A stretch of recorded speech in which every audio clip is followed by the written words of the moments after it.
Let's get to the big three. Number 3. People sometimes think that under the Biden administration that he was simply asleep at the switch. They weren't asleep at the switch. It was a massive, large-scale program to import as many illegals as possible, ultimately to change the entire voting map of the United States. And he proves it, and we'll talk about that. Elon Musk on the trail in Wisconsin. They had a mission, and it was thwarted. The Biden administration was not incompetent. You just heard it when it comes to the broken border. It was intentional. We reveal what DOJ has found and what Tom Homan and his men are doing to fix it. Number 2. Why tonight matters for Democrats is this is a chance for them to get off the mat. Like a big showing, a big win tonight, that's going to bring in money, energy. But I can tell you that inside the Republican Party, not a lot of optimism about Wisconsin. Down in Florida, feeling great. Wow, there you go. A special election with gigantic implications today. We look at the stakes and the worry both sides have in Wisconsin and Florida. Number 1. We have seen 6 high-profile university presidents resign, 2 of which are from Columbia, because these university presidents have failed to show moral, strong leadership. And President Trump, as he campaigned on, is holding them accountable. Lee Stefanik, we have seen 6 high-profile university presidents resign, gunning for the Ivy. You just heard that. The arrogant anti-Semitic Ivy League colleges have the financial future in peril as the Trump administration is finding the troublemakers and examining the university funding, with Harvard and Princeton now getting the unwanted attention Columbia was receiving, and massive panic is setting in. Stef Kight joins us now from Axios. Stef, I'm not going to start where I just ended. I want to start in the special election. So between the Gates seat and the Waltz seat, what seat are Republicans more worried about? It's definitely the Waltz seat, which is where, they feel like they have a weaker candidate running to replace him. But, it is remarkable that they're worried at all about these seats. When you look at both of these 2 Florida seats, the Gates that was vacated by Matt Gaetz, Trump won by 37 points last year, and Gates himself won by 32 points. And then you look at the Mike Waltz seat, which Waltz won by 33 points. Trump won by 30 points last year. So, this is a very red area. And so the fact that this is competitive at all, even if Republicans win, which is still most likely, the people I've spoken to still think they end up, safely winning these races at the end of the day. But the fact that this is competitive at all is a sign of how concerning this could be if this becomes a national trend. Special elections, obviously, are hard to fully gauge where, the public is at large. There's often turnout issues. It can be harder to campaign there just because there's not as much attention, and candidate quality really matters. However, if we see these kinds of close races in districts that should be very safe, it's going to be concerning to Republicans, and Democrats are going to use it as leverage and tout it as a sign that the American people are not excited about what Trump is doing. So here's Randy Fine, that candidate that managed to alienate the popular governor, Ron DeSantis, in a district that he basically, before they redistrict, he basically was representing before he ran for Congress, before he ran for governor, cut 15. The issue we have is that Democrats are angry because every time Donald Trump wins, they lose. They want open borders. They don't want to stop the waste, fraud, and abuse. And so they've voted, and a majority of Republicans haven't, and we need them to go and vote. My race is simple. I'm endorsed by Donald Trump. He asked me to run. My opponent just got endorsed by Bernie Sanders. He describes himself as a proud socialist. And so voters have to decide what they want, the Trump agenda to continue or a socialist. So, and there you see. So Randy Fine evidently didn't put a lot of energy into this, and he was outraised almost 9-1. So we'll see what happens. And you really think Jimmy Petronis will prevail right now? On the other seat?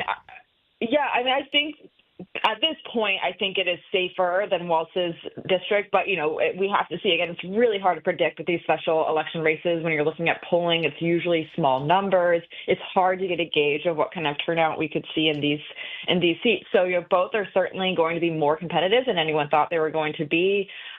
Republicans feel like they should be able to pull them off anyway, but the closeness is going to be remarkable. All right, so let's talk about what's happening in Wisconsin now. I spoke to I had the Republican candidate on today, and then you have George Soros. George Soros is supporting the Democrat, and then you have Elon Musk come in late and he starts campaigning for the Republican, and then the Democrats change their Steph, they changed their approach. Instead of running on abortion, which everyone seems to run on the left, they started running against Musk. As much money as he brought in, is that motivating Democrats more than Trump? It could be. I mean, you could see that backfiring and potentially energizing Democratic voters in Wisconsin. And of course, Wisconsin is an important battleground state. It's different from the situation in Florida, where these are red districts where maybe there's not the excitement that Republicans need to win them. In Wisconsin, you have Republicans and Democrats who are engaged voters who are just coming out of, a battleground year, presidential election year. And you could see a world in which, on one hand, Elon Musk and Donald Trump focus on the race there, energizing Republican voters. But you could also see that backfiring. There is a lot of anger that we're seeing from Democratic voters toward Elon Musk in particular, and some of the work he's been doing with Doge. And so you could see his actions there, and kind of the idea of giving money to voters to try to get people to turn out, angering Democrats in a way that then convinces them that it's important for them to turn out. And certainly the Democratic Party views it as something that they can capitalize on. Right. So we'll see what happens. It's going to be Schimmel against Patterson. You have Obama and you have Bernie Sanders and Pritzker and George Soros again against Musk and Trump. At stake maybe 3 seats that could be gerrymandered differently.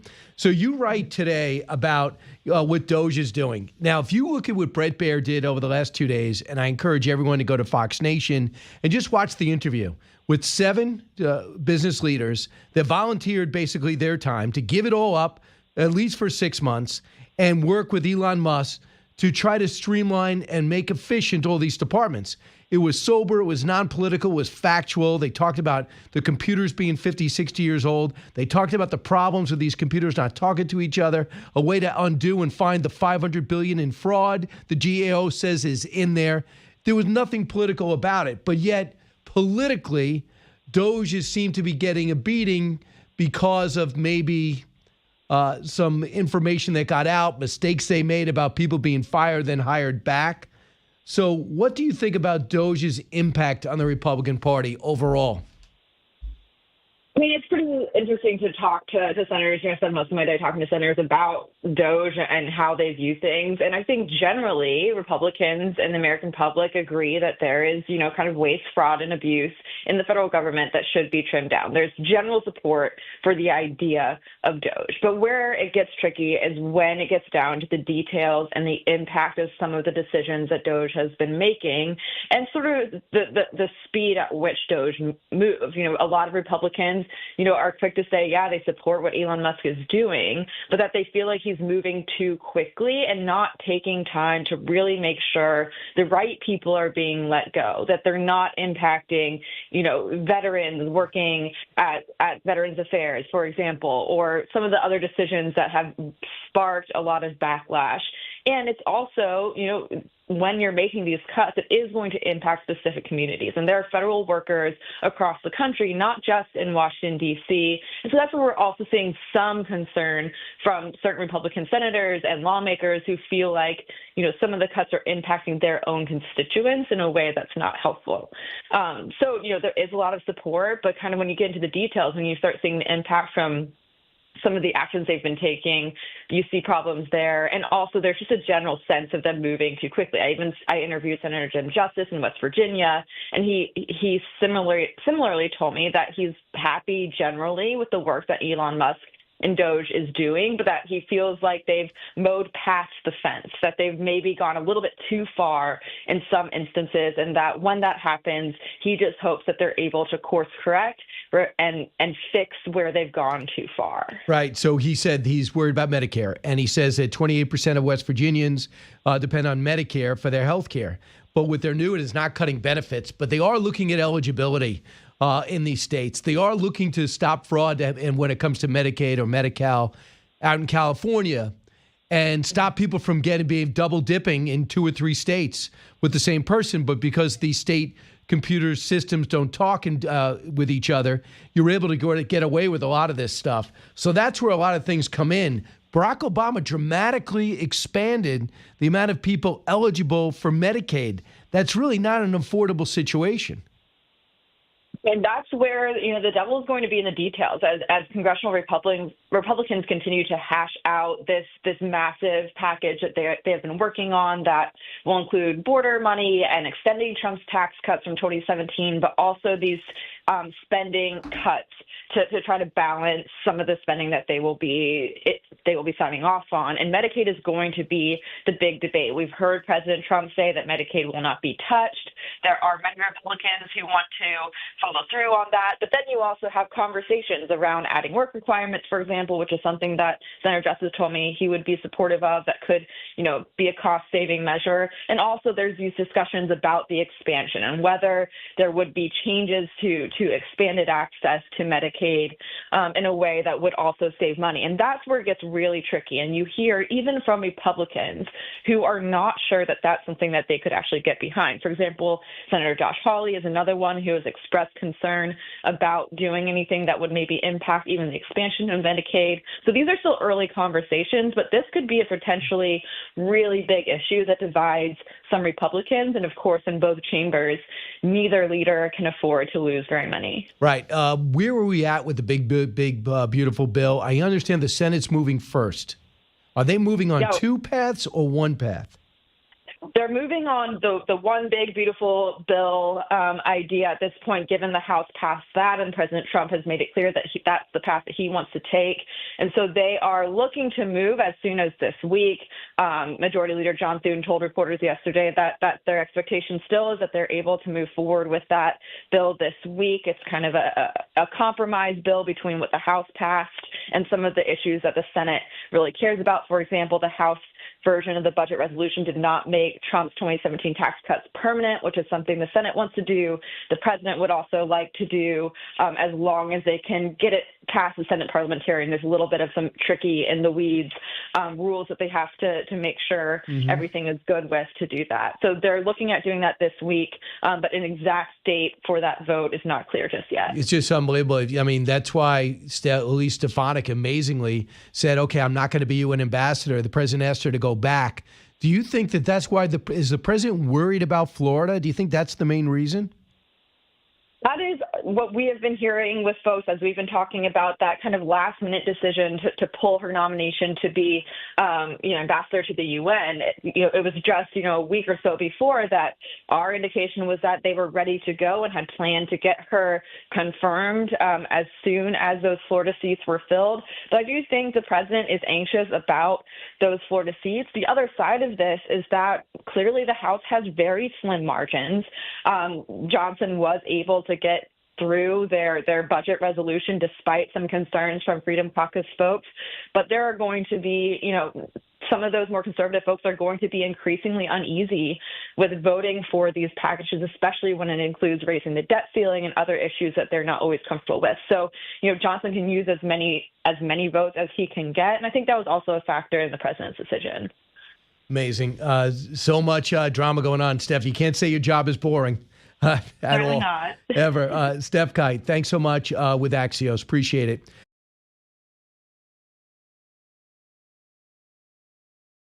It's so incredible because if you had told me, a month ago, 6 months ago, a year ago, that there was something that the government could do to stop the absolute downward fall of these universities from grace, I wouldn't have believed you. But it turns out that if you simply say to them, no more money until you stop discriminating against a minority population on your campus, suddenly they get their act together and they acquiesce to the demands of the government. It is kind of interesting. That's Batiar Sargon talking about what's happening with Princeton, Harvard, and Columbia. All their money is put on pause. We know the University of Pennsylvania, $175 million, because they will not stop trans men from being in women's sports.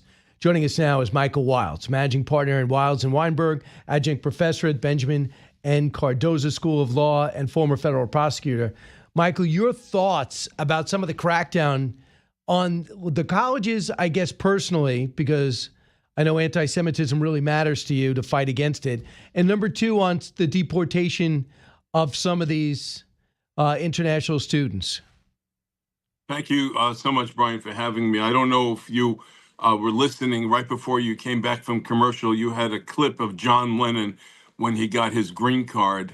It was my late father, my sainted father, I should say, who handled Right. John's green card case. Family friend, So I right? don't know if that was cued purposefully to introduce me. So No, that runs on a loop, and I see him over your right shoulder. But Michael, in thank you. particular, are you heartened by the crackdown on the anti-Semitism?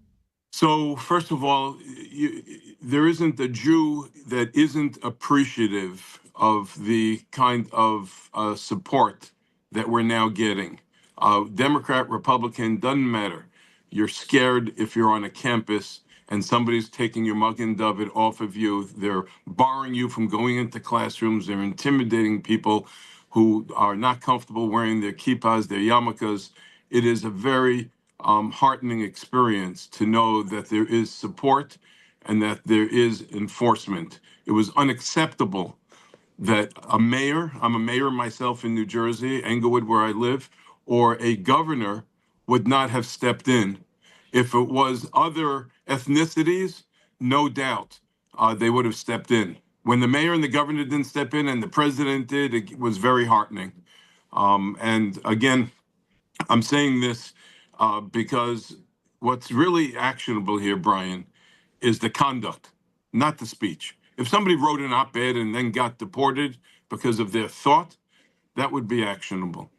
But a person who is warping the First Amendment, if you would, locking people in a room, dealing with security and safety, and putting out content that is supporting a terrorist organization, Right. giving it support, that runs into that old Chaplinsky versus New Hampshire, those fighting words doctrine. You don't have an absolute right to speak. You can't go into a movie theater and start screaming fire. You have the right to express yourself in your politic, but you can't physically cause harm to other people. It's the conduct that was actionable in those cases. So let's talk about Mahmoud Khalil. He is the guy that was at the head of this organization, these Palestinian groups. I was interviewed a lawyer yesterday, Mark Goldfeder, who says he's representing some of the hostage families, and they have direct links between these Palestinian groups on campus and the Hamas hostage holders and Hamas organization. I mean, they got to go, right? I mean, do you have to prove that in court?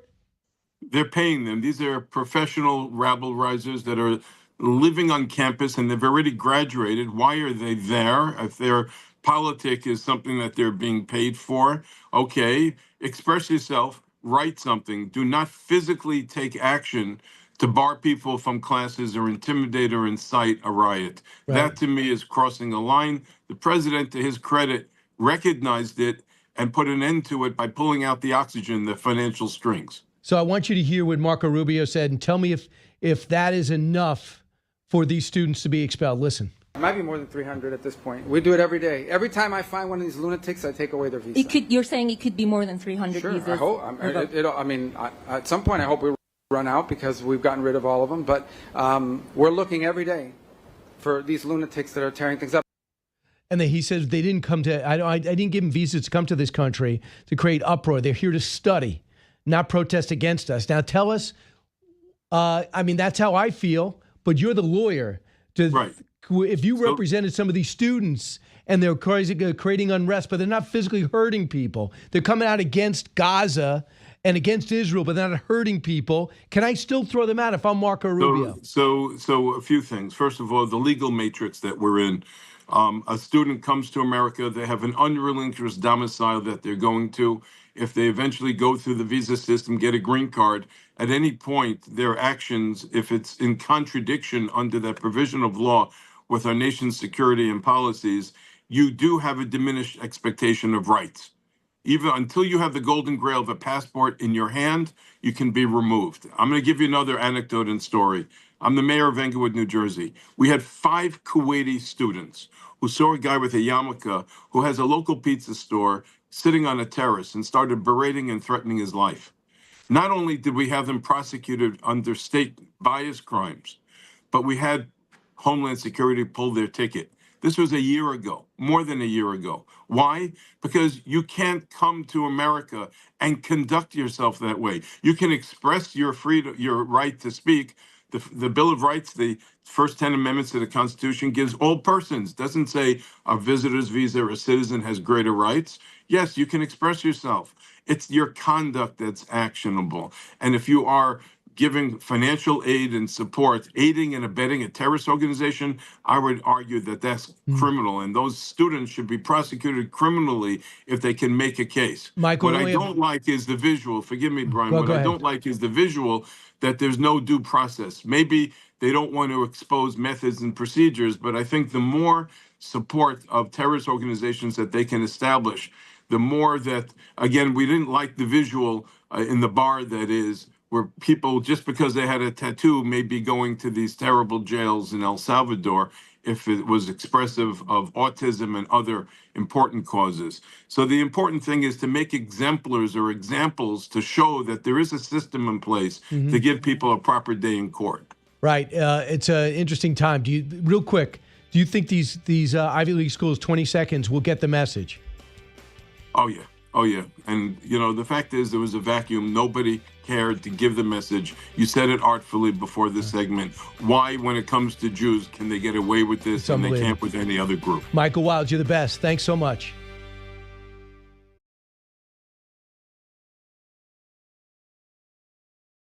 This Wisconsin race, you can talk about all the various ways in which it's seen as a proxy for a lot of things, but the Musk factor here it's really much more of a referendum, has been turned into a referendum on Elon Musk, even more than it is the Trump agenda. And I can tell you that there are Republicans all over Washington who quietly would be perfectly happy to see the Republican lose that race. Take some of the wind out of Elon Musk's sails. There are a lot of Capitol Hill Republicans who are concerned about having an increasingly unpopular Elon Musk put around their neck like an albatross going into the midterm elections, and they would like to be done with him and give the President Trump, a sense that perhaps it's not in his or the party's best political interest to be seen as the party of Elon Musk. And losing this race in Wisconsin would have various negative implications for the Republican Party, but it would also take Elon Musk down a peg. And I can tell you, as I say, there are a lot of Republicans who wouldn't mind that happening. So that's John Heilman. Never a fan of Republicans, but I think the analysis could be solid. I think they got to do a better job at talking about what Elon Musk is doing. But Patrick Murphy joins us in studio. Patrick, as former congressman too, and former acting secretary of the Army, the one thing, this is the first time they tried, instead of running on abortion, they ran against Elon Musk in Wisconsin with this court case. But Musk not backing down, put his money in, and then made a monster appearance over the weekend. How do you think that plays in Wisconsin? Yeah, listen, I think people are upset. I mean, 9 in 10 Americans are angry right now, right? And this last election was a change election.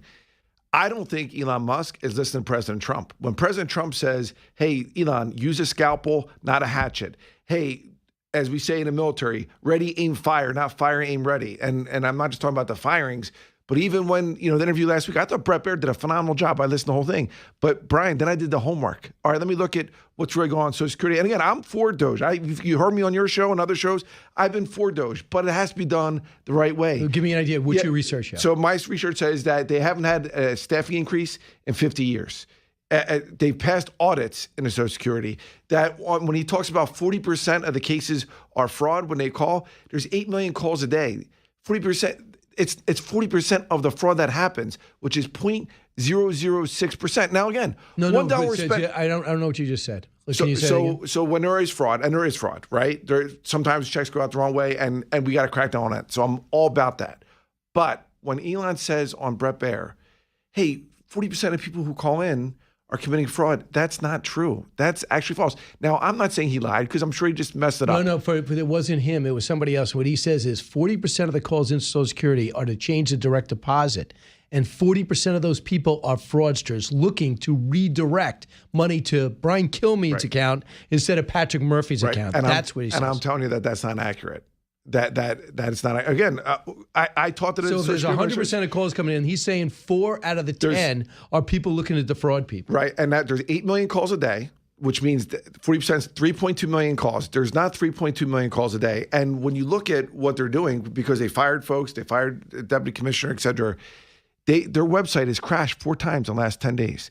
When you look at the fact that they're shutting down regional offices, field offices, and again, I'm for consolidation. Maybe you don't need all of them. That's part of Doge and make it more efficient. I'm for that, right?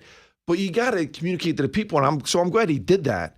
But sometimes the audio did not match the video. And that's why, Brian, I think, as relates to Wisconsin, as related last week in our special election in Pennsylvania, when a Democrat won in a district that Trump won by 15 points 2 months ago or 4 months ago, I think people were saying, hey, we didn't sign up for this.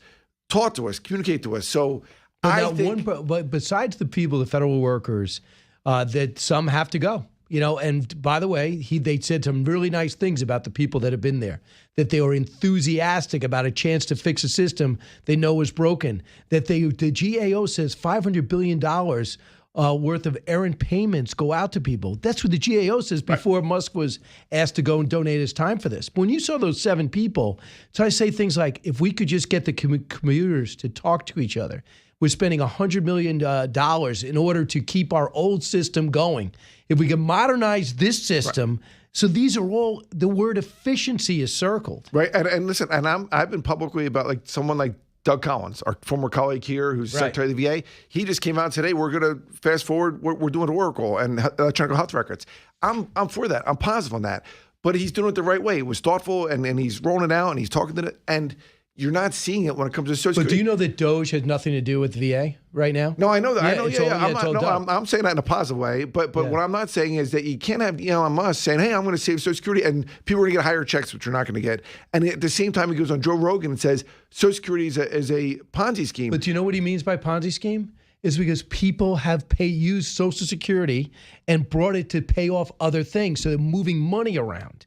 They're saying that, and the money does not equal, when you and I are ready for it, if we don't increase our contributions, we will not be able to pay for it. So therefore, they got to take money from elsewhere. Right. That's what he's saying. And Brian, this is why I love being on your show, because you're thoughtful about it, right? And I just did my first ever Substack on this issue, talking about it. And I'm saying, listen, when I had my father, Jack Murphy, who's now 79 years old, who gets $1,900 a month. He did a Navy service during Vietnam.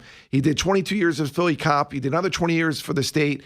He gets $1,900 a month, and he's getting fired up, and he's like, dude, what's going on? Patrick, like, why are they could, and I'm like, Dad. Did they take his money? No. Or is he worried about it? No. And he's worried about it. And I said, Dad, relax. I said, but I go, the problem is that the American people don't trust what's going on right now. They don't trust government on both sides. And that's why we have to do a better effort to communicate to them. And that's why I talked about when you have, and again, I am for Doge, but you got to do it the right way. And I don't think they're doing it the right way. They're really not. And especially when you look at the numbers. Now, again, but I'm for I just don't know what is not right. The communication on the federal workers, maybe. Yeah. I mean, maybe some of those guys are being let go with emails. They didn't want to come back to work. Others have taken a package. Do you not believe those numbers when he said out of the federal workforce, 0.05 have been let go? Do you not believe those numbers? I know that they try to get rid of 7,000 of the 50,000 in Social Security Administration. So that's 12%. So I didn't do my homework on that. I haven't fact-checked them. I don't do this. It's impossible. Right? Almost, yeah. So I'm being honest with you, right? I don't know about that number, and I'm not going to accuse anyone for lying. I don't have TDS or anything, right? But I will say this. They tried to get rid of 7,000 people in the Social Security Administration. They've been flat, the same amount of people for 50 years. And when we talk about reforms, we got to talk about when Social Security was first established, it was most Americans lived at 66. And they said, you get it at 65. It was 3 of every 3 workers in America were paying into the system. Exactly. Now it's 2 out of 1, right? That people like me and you who do pretty well for ourselves, we don't have to pay into Social Security after $166,000 a year, right? We got to come and we got to do this trust fund. So I agree with you, brother. And I'm not saying just tax the wealthy. We all got to get in this together. Yeah, you got to pay much more. But it has to be ready. It has to be ready, aim fire, not fire, aim ready, Brian. But the thing is, though, what they're doing is they're looking at the structure, and they're also saying we don't need as many people if we're able to modernize the computer system. To me, Social Security is almost an automatic thing. You saw how much money it takes for someone to retire, how many people have to be involved. You can't retire right away. They can only do 8,000 a day. So that's going to change immediately. Right. And I was so encouraged by these software engineers coming in saying, oh my God, this is 60 years old. Very few people can even maintain it. Therefore, we got to overpay for people that understand a system that's so old. I can fix it. Right. So you realize how much we're going to be able to save once these guys even leave Washington and go back home if we could fix the system, and that means you less people, right? Right, and I agree with that, Brian. I really do, right? And that's what Doug Collins in the VA, they're trying to use the Cobalt system, and he's electronic health records that it's called Vista, under 50 years ago, and you can't. There's not even coders anymore that can do that anymore, right? So yeah, let's make sure. Let's focus on patience over paperwork and what they're trying to do. What Doug Collins is saying, I'm for that. What I'm not for, Brian, is that they're throwing out the baby with the bathwater here. Like, and I'm telling you, brother, like he is not listening to President Trump when he says use a scalpel, not a hatchet. When you're trying to get rid of 7,000 to 50,000 employees, which hasn't grown in 50 years, that are out there, and getting rid of regional offices and field offices without doing it in the right way. People are pissed, and you're going to see it in Wisconsin. You saw in Pennsylvania. But what exactly has been inefficient? They said the system has crashed 3 times in 10 weeks. 4 times. And they said it has nothing to do with them. They said they're not. Listen, I'm not saying it's all Elon Musk. I'm not sitting here saying I don't have no hate in my heart. I teach at Wharton, where he's a graduate of, as is President Trump. I have no hate in my heart. Right? I want America to succeed. No, but I don't think you have hate in your heart. Yeah. But I'm just saying that what makes you think that Social Security can work more efficiently? Why do you think that workforce? I think they can, and I think they should. Right? And I think we should. And don't you, everywhere you go, like, for example, if you walk into our studio at Fox, we only have like 1 cameraman for 4 cameras. If you walk into our control room, it's a third as big as it was. They've automated so much, and we're even slower than most. We have more human beings. Right. So that doesn't mean that we're more efficient. I mean, I think we are more efficient with less people. And I think they could be more efficient, and I'm for it, right? But what I'm not for is when you say we're going to get rid of 7,000 folks, and that now, right now, because they did that, there's a 3-hour delay when you call in. And when you call in now, and they're changing to all chatbots, and again, we should use that technology, et cetera. But when you're a senior that paid in this for decades and have a question about it. You think that they caused a 3-hour wait? You think Doge has been there for a month? They've been there for 2 months. They're the ones that are firing 7,000 folks, Brian. But why not? It's 2025. Why should you have the same size workforce from 50 years ago? Well, partially because you have double the amount of seniors that are collecting Social Security than you had 50 years ago. But we have computers now. We don't number 2 pencils. I agree, but we also have seniors that like my father, who literally calls to the bank every day. Thanks, Patrick. All right, brother. Appreciate you having me on.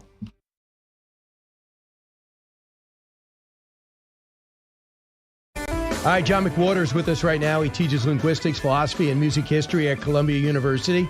Author of a brand new book out this week, Pronoun Trouble, the story of us in 7 little words. And Professor, great to see you. I know you. Great to be here. I know you're taking off this. It's a sabbatical for you, right? Yeah, this is my leisure time, but here we are. Normally at Columbia. Yeah. You must be so glad to be away from the chaos. Honestly, it's not a fun campus to be on right now, and I love my institution, but yeah, it can be a sad place these days. Right, but you also told me that it sounds like the faculty interacts a lot. Right? No, I wouldn't say that. It's just that I happen to be in an eccentric situation, as always in my whole life, where linguistics is me and one other full-time faculty. We're kind of holed up in a building a little bit off campus. And so neither one of us have to interact with that many faculty. That's just by chance. The faculty themselves, they interact plenty, and they're having a very different experience than I've had. So you love language. I love language. Where'd that come from? I'm crazy. I mean, basically, when I was a little kid, I would hear another language and feel left out. It would almost make me cry. What are they saying? And how can I learn to do what they're doing? How come I only speak one thing? And for some reason, I'm just wired that way. It's an eccentricity, but that led me to study the languages of the world. Right. And that led to this book, The Story of Us in 7 Little Words. What are those words? Ultimately, they are I, you, he, she, it, we, and they. Why? And those words are pronouns. And pronouns are important because they're not really words. A word is like cat or already or chin up or something like that, whereas pronouns are like nails. They're screws. They stand in for other things, and we use them an awful lot. And it means that if they change, and inevitably they're going to change, it's itchy. You don't like it because it's like somebody is telling you how to use your fingers. But different times, different eras have different words. Some of the words in our era as opposed to the 50s that you go over in your book. Yeah, and so the words are always changing. Fax is now an archaic word, but I remember in the 80s when it felt very new.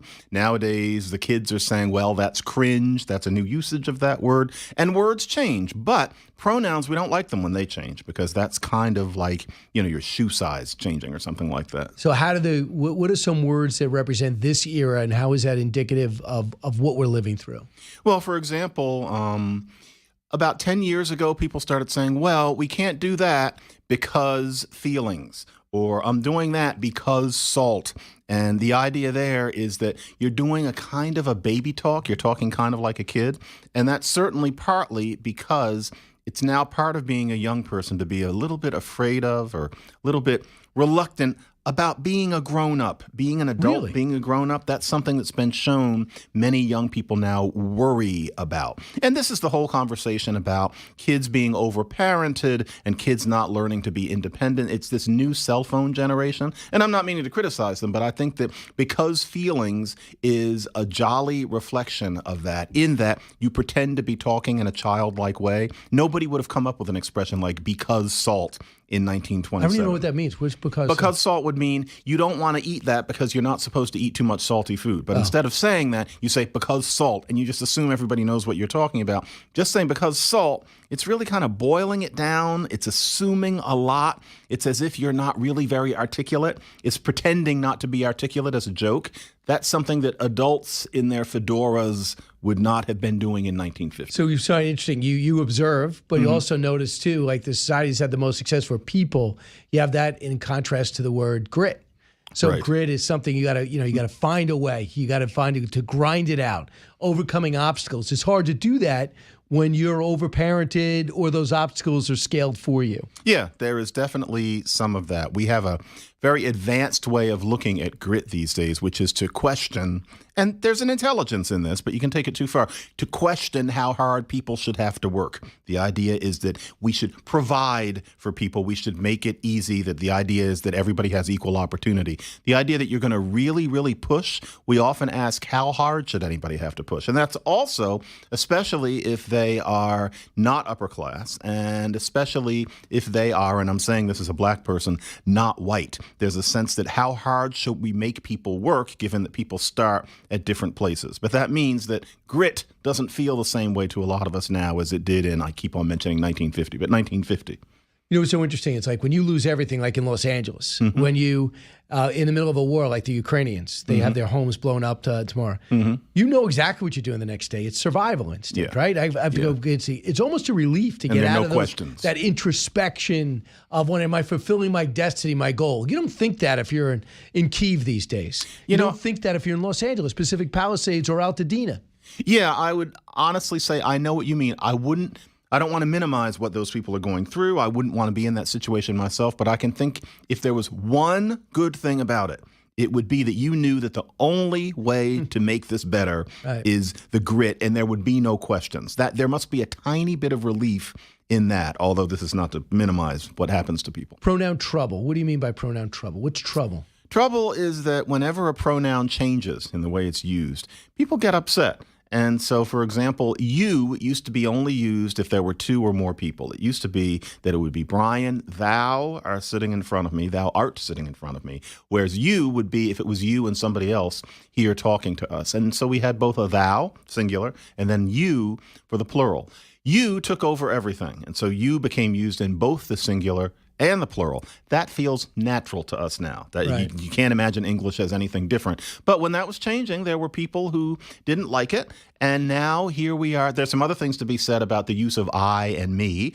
Billy and me went to the store. Nobody thought that was a bad sentence until people decided that it was. But now we have the whole they, them business. And they is changing under our feet practically every week. And for a lot of people, it's a problem. Are we going to ever stop seeing the pronouns at the bottom of emails? I mean, when is that going to go? I think that has become a jolly fashion statement to show that you understand that maybe we need to not think of there only being he's and she's, but some people who would rather not be referred to by a gender. And there are many people who want to show, whether they want that or not for themselves, they want to show that they understand that gender is fluid. I think that's going to be a calling card for a long time. It's kind of like, I hate to say this about people who I'm sure were very sincere, but remember the Darfur War? Well, let's talk about that when we get back. More with Professor John McWhorter. Don't move.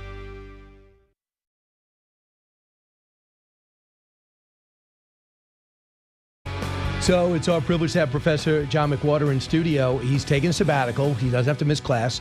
His book is now out, Pronoun Trouble, the story of us in 7 little words. But I do want to pick up on what you were saying about Darfur. I was just going to say, about 20 years ago, there were people who had signs on their lawn saying, "Not on our watch," about Darfur. And frankly, the war passed for a while, but it came back, and it's now worse than ever. And back then, there was an extent, and it's not that people were being insincere, but there was an extent to which if you put up that sign, that was showing that you understood that people, and especially black people, were suffering in a different part of the world. We all do that. I think that the pronouns are a way of showing that you understand that the gender binary culturally doesn't have to be absolute. And frankly, I don't see anything wrong with it. I'm not going to be putting that I prefer to be called he, him. I think it's rather clear, and I have other stuff to do. But I think if you're of a certain age, you feel it as a kind of a politeness. It's like putting out a welcome mat. Right. So, how do you feel about we're coming up on 250 years of American history? mm-hmm. Do you believe that all races, all colors, all creeds should be celebrating that? Well, to tell you the truth, I think that to suppose that the United States' history has been one long hit job, which is what we're often told, is lazy. I think it's easy to look at the bad things and to see it all in succession and to say that everything that's happening now shows that nothing has really changed and that we're just rearranging the deck chairs on the Titanic. That's easy. And there's a certain drama in it, a melodrama in it. But the truth is that we started at a certain place, which was unusually advanced, the Declaration of Independence at the time, a really revolutionary document, as in it came from the French Revolution's ideas, except it actually worked and people didn't end up guillotining each other. And then it's been a long rehearsal where you get better with treating black people as equals. Not perfect in 1863, but that was better than 1862. And 1964 with the Civil Rights Act was better than 1863, et cetera. And then also with women and also with any number of other things where we get closer and closer to the ideal. It takes a little work to think of it that way because it's easier to pretend that progress doesn't happen than to admit that it happens slowly. But yes, by 250, I hope that we can really blow our own horn. Right. Without skipping over Jim Crow, without skipping over slavery. You talk about where we come and where we've evolved to. What is it like as a black kid in fifth or fourth grade when you first start hearing about American history and hearing about slavery? And were you in a mixed situation? Was it an all-black school? Mm-hmm. And what's the correct way to teach that, and how were you taught it? You know, the truth is that I think the kind of a tabula rasa blank slate black kid hears about slavery now or heard about slavery in the 70s when I saw Roots on TV, et cetera, and my mother was very conscious of teaching me things like this. And what you think is, that's over. You think that was then, that was a damn shame and then some, but here we are now. That's what you first think. Then you're taught to think, and this happens, I think, more in college than in most schools, but you're taught to think that actually there hasn't been that much progress and that there's a straight line between slavery and, for example, what happened to George Floyd and the fact that somebody might give you a funny look in a store. I think you learn that later, and I think that that's a dangerous message because the truth is you try to make the best of what you've got, even if a disproportionate number of the people you are starting from behind. I grew up in a very middle class and very integrated circumstance. And I don't think that's why I said what I just said. I think in general, even less advantaged black kids who grew up in all black neighborhoods hear about slavery and they think of it as something distant. And I know for a lot of people, they shudder at the thought. Don't think that it was so distant. But frankly, it was. And I think that a healthy self-image is to think about yourself more than what the obstacles were for your great-great-great-great-grandparents. I know. And as we come up in year 250, I think it's going to be, hopefully people can all say everything you said and feel good about the country. This is your team, right? This is your team. And we're here now. We watch Greenland. Greenland is old. They have 20,000 people. They have great pride. And they're like, they don't want to be owned by anyone. And I want to get back to the point where if people insult America, everybody feels it. They don't say, yeah, I hear you. I'm stuck here, right? Because I think people have to compare us to other countries. How do we do when you do that, John? Yeah, I think people need to realize that to have criticism of America, it's one thing to love America and to wish it got better, but to listen to it being criticized from other places and to nod as if you hate your own country, basically just make sure that you're being honest. I honestly believe that if that's how you feel, you should really be considering, and there are some people who do it, but very few, go to Germany, go therefore to Canada, which is a lot like the United States, but has less of what you would think of as the blood on its hands. Or go live in, Russia is a very interesting place. Go live there. And to the extent that most of those people would never do that, basically because they have, kinship ties here, friends here, and frankly, wouldn't want to live anywhere else. It means you should love your country despite criticizing it. Yeah, definitely. What is it like on campus now with this anti-Semitism that we saw on full display over the last couple of years since the October 7th attacks? Well, the truth is I'm on sabbatical this year, and so I haven't been on campus. But what that comes down to is why people are so upset about a war going on in a very small place very far away is that they see it as white people on brown people. So they see it as white supremacy or what's called settler colonialism. And it is oppressing the Palestinians who are brown. And it doesn't matter that most Israelis are not technically Caucasian or white. The idea is that Israel was founded by the larger Western white establishment. And mostly the elite institutions don't believe Israel should exist?